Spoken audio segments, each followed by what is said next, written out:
In this session, let's understand the concept of return on equity and the drivers of this ratio. Let's start with the derivation of ROE. ROE, that is return on equity, is equal to net profit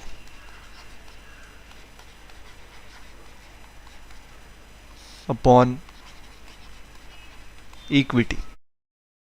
Now, what we are going to do is simply multiply this by 1 twice, which does not change the value of the equation.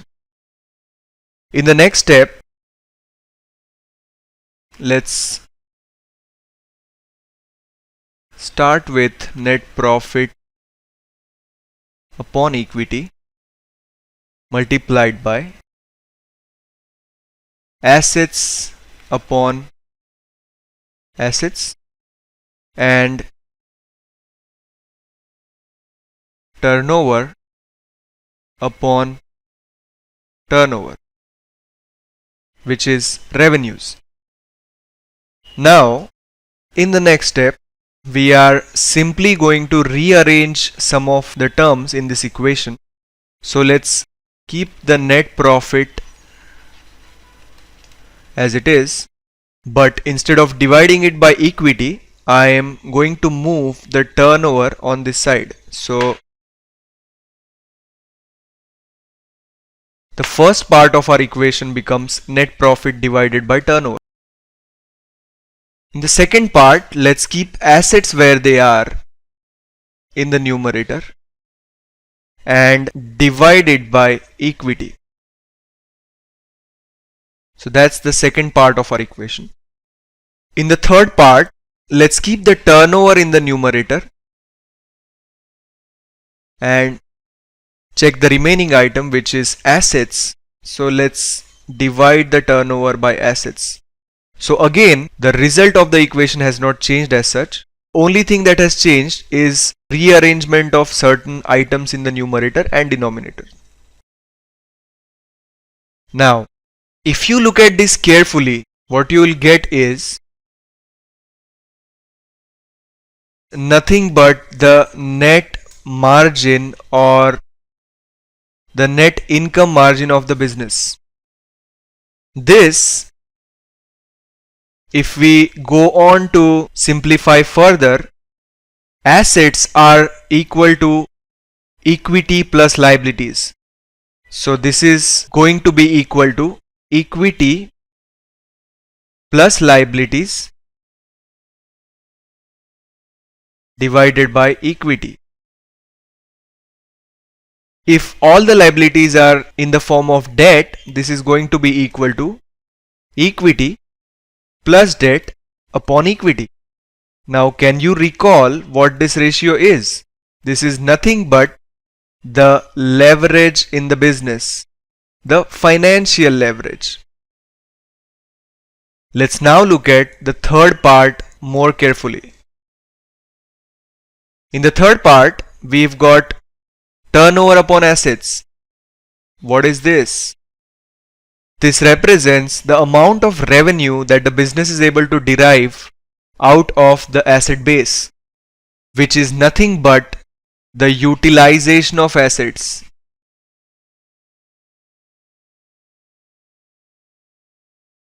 Or asset turnover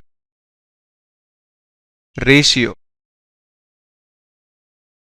So if you look at entire equation carefully, what you get is the return on equity is directly proportionate to the net margin. More the net margin, more the return on equity.